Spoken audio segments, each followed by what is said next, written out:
আজকে আমি বানাচ্ছি প্রোসো কাটলেট। প্রোসো কাটলেট আমরা আইডিয়াটা নিয়েছি রাশিয়ান কাটলেট থেকে। মিলেটসের রাশিয়ান নাম হলো প্রোসো।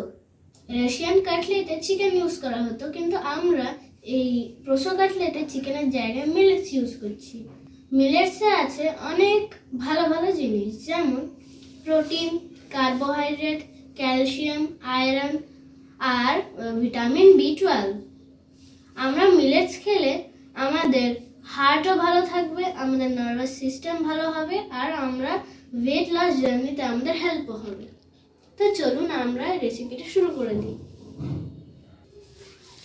এটা হলো ফক্সটেল মিলেট। মিলেট কিন্তু অনেক রকমেরই হয়, কিন্তু আমরা আজকে রেসিপির জন্য ফক্সটেল মিলেটই নিয়েছি। এইটা হলো আমরা 1 কাপ মিলেট দিয়ে একটু ভাত বানিয়ে নিয়েছি। আমাদের 1 কাপ চাল আমরা যদি নিই, তাহলে আমাদের ভালো করে ধুয়ে আমাদের চালটাকে রাতে ভিজিয়ে রাখতে হবে। আমরা যখন রান্না করব তখন যে জলটা নেব সেখানে একটু নুন দিতে হবে আর একটু তেলও দিতে হবে, আর 2.5 কাপ জল দিয়ে দিতে হবে যদি আমরা 1 কাপ মিলেটস নিই। এইটা হচ্ছে আলু, যেটাকে আমরা নুন দিয়ে সেদ্ধ করে নিয়েছি।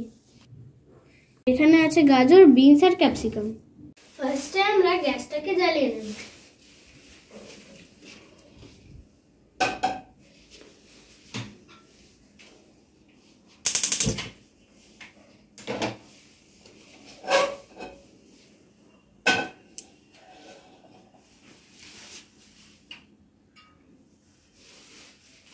এবারে আমরা আমাদের বাটারটাকে দিয়ে দেব।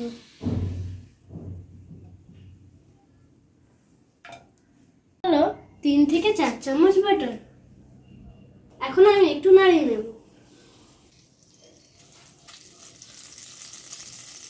বাটারটা আমাদের গলে গেছে, তাই এবারে আমরা গ্যাসের ফ্লেমটাকে কম করে দেব। এখন আমরা বিনস, গাজর আর ক্যাপসিকামটা দিয়ে দেব।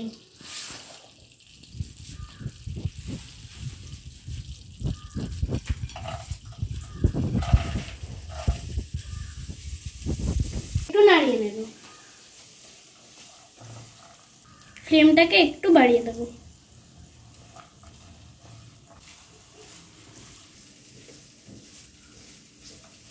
এখন আমরা একটু ঢাকা দিয়ে রাখছি যাতে একটু সফট হয়ে যায়।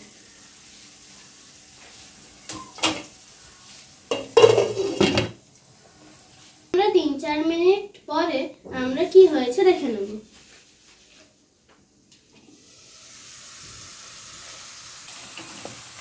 এবারে আমরা পেঁয়াজটা দিয়ে দেব।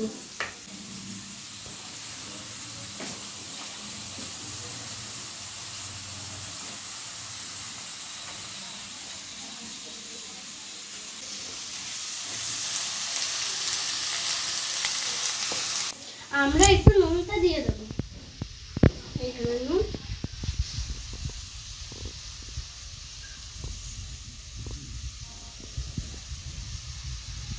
তারপরে দেব আদা আর রসুন বাটা। এটা হলো আদা বাটা।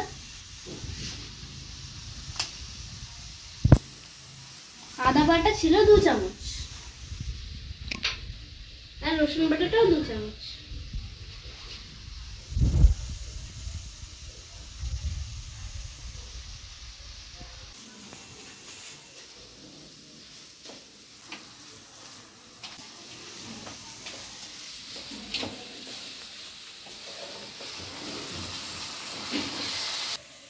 আলুটাকে এবার আমরা মাখিয়ে নেব।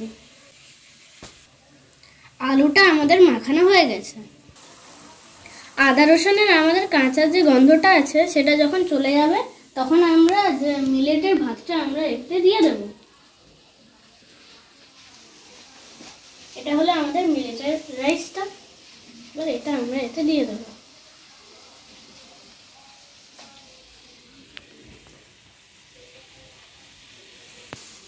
ভাতটা যেটা দিলাম সেটা এরকম চামচের 5 চামচ ছিল।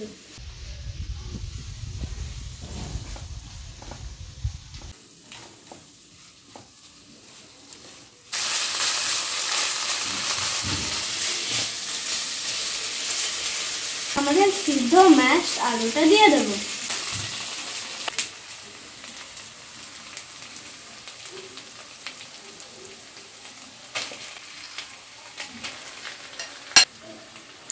মিক্স করে নিচ্ছি।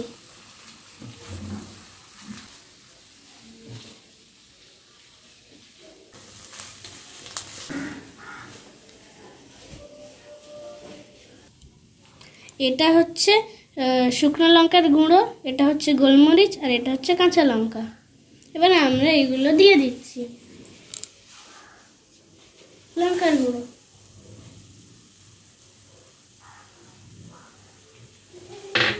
গোলমরিচ গুঁড়ো, কাঁচা লঙ্কা।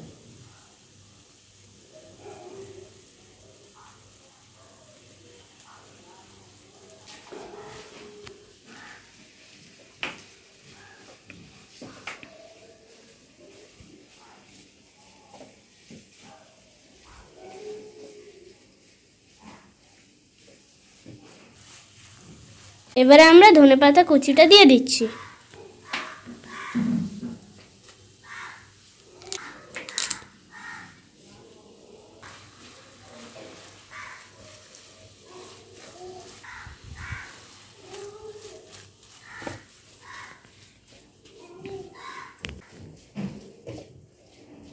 আমাদের কাটলেটের একটা অংশ হয়ে গেছে, এবার দ্বিতীয় অংশটা আমরা দেখিয়ে দেব।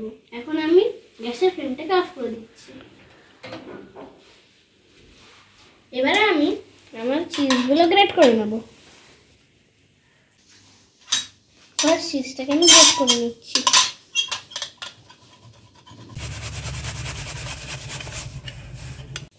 আমাদের 3টে চিজ গ্রেট করা হয়ে গেছে। এইটাকে এবার আমরা এখানে ঢেলে নেব। এখানে আছে অনেকটা চিজ।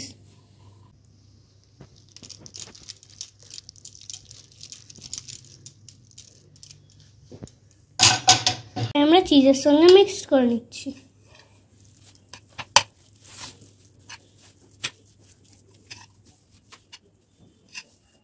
কাটলেট যখন আমরা তৈরি করি তখন অনেক সময় কাটলেটটা ফেটে যেতে পারে, তাই যাতে না ফাটে আমরা বাইন্ডিং এর জন্য একটা মিক্সচার তৈরি করে নিচ্ছি। এখন আমরা বাটার দেব। এটা কিন্তু 2 চামচ বাটার।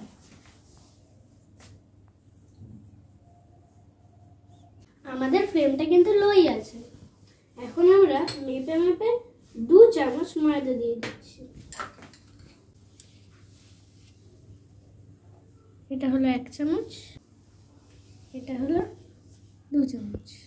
আর আমাদের এটাকে একটু নেড়ে নিতে হবে। ময়দার যতক্ষণ না কাঁচা গন্ধ চলে যাচ্ছে ততক্ষণ আমরা নাড়বো, কিন্তু ময়দাটাকে লাল বা ব্রাউন হতে দেওয়া যাবে না। এবারে আমরা দুধটা দিয়ে দেব। এটা হচ্ছে 4 চামচ দুধ।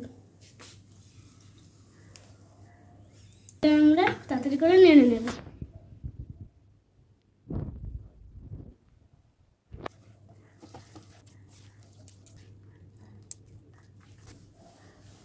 এটা আমাদের রেডি হয়ে গেছে। ফার্স্টে আমরা গ্যাসটাকে অফ করে দেব। এই মিক্সচারটা আমাদের ঠান্ডা হয়ে গেছে। এবারে এই মিক্সচারটাকে আমরা এখানে দিয়ে দেব।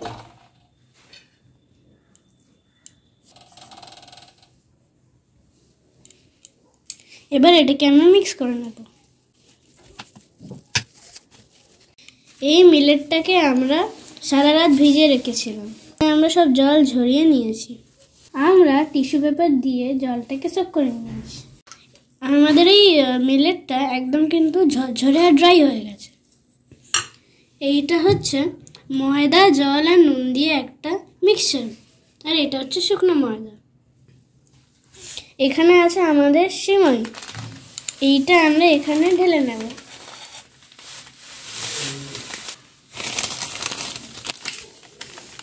আমাদের কিন্তু খুব ফাইন আর সরু সরু সিমাই নিয়ে নিতে হবে। এবার এটাকে আমি ভেঙে নেব।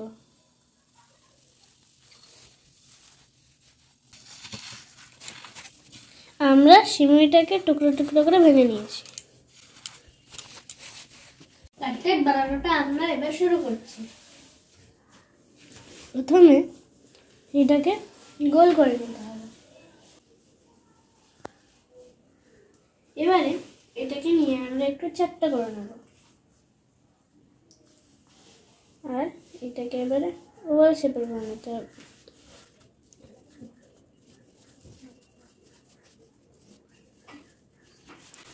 এখানে আমরা রেখে দেব। এবার বাকিগুলো আমরা এরকম ভাবেই তৈরি করে নেব। এবারে আমরা এগুলোকে সাজিয়ে নিচ্ছি।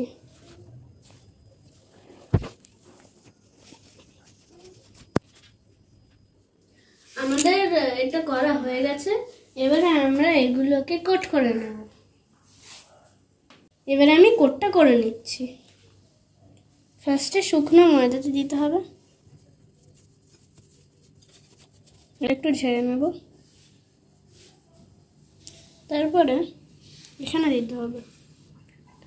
এটা হচ্ছে ময়দার একটা ব্যাটার।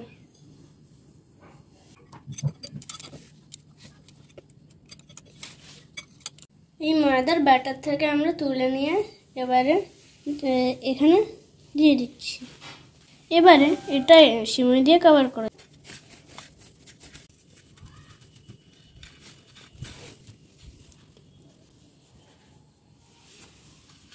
এরকম ভাবেই আমরা সবকটা কভার করে নেব। একটা আমি নিলাম,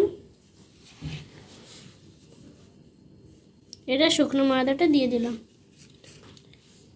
একটু ঝেড়ে নিয়ে এবারে ময়দার যে ব্যাটার আছে সেখানেও আমরা দিয়ে দিলাম। নেড়ে ছেড়ে নেব যাতে চারদিকেই কভার হয়ে যায়। এটাকে নিয়ে আমরা মিলেটসের যে জায়গাটা আছে সেখানে রেখে দেবো আর এটা কভার করে নেব। চেপে দিচ্ছি।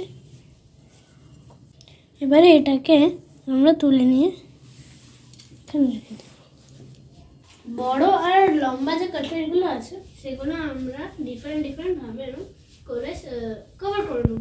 আমাদের কভার করা রেডি হয়ে গেছে। এবারে আমরা এই কাটলেটগুলোকে নিয়ে নর্মাল ফ্রিজে রেখে দেব। রেখে দিলে এগুলো ভালো করে সেট হয়ে যাবে আর যখন আমরা ভাজবো তখন সিমইগুলো গা থেকে বেরিয়ে আসবে। এবার আমি ফ্রিজে রেখে দেব। কাটলেটটাকে ফ্রিজে ৬-৭ ঘন্টা ধরে রেখে দিতে হবে, কিন্তু ভাজার আধ ঘন্টা আগে এটাকে বের করে রাখতে হবে। কড়াইতে অনেকটা সাদা তেল ঢেলে দিতে হবে। তেলটা যখন অনেকটাই গরম হয়ে যাবে তখন আমাদের গ্যাসের ফ্লেমটাকে লো করে দিতে হবে। তারপরে আমাদের ধীরে ধীরে করে কাটলেটগুলোকে তেলে রেখে দিতে হবে।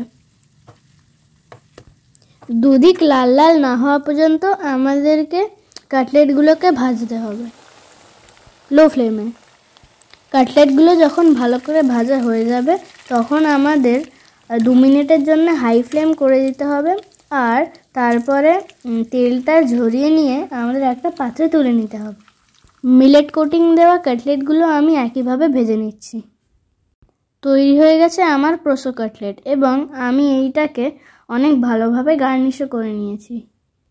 কেমন লাগলো ভিডিওটা নিশ্চয়ই জানাবেন আর ভালো লাগলে চ্যানেলটাকে সাবস্ক্রাইব করবেন, ভিডিওটাকে লাইক করবেন এবং বন্ধুদের সাথে শেয়ারও করবেন। এই রেসিপিটা আমার স্কুলের প্রজেক্ট ছিল, তাই আমি এই রেসিপিটা নিজে বানালাম। এটা আমার তৈরি একটা একদম নতুন রেসিপি। আপনাদের যদি ভালো লাগে তাহলে আপনারা নিজে বানিয়েও খেতে পারেন। খুবই সুন্দর খেতে। নমস্কার।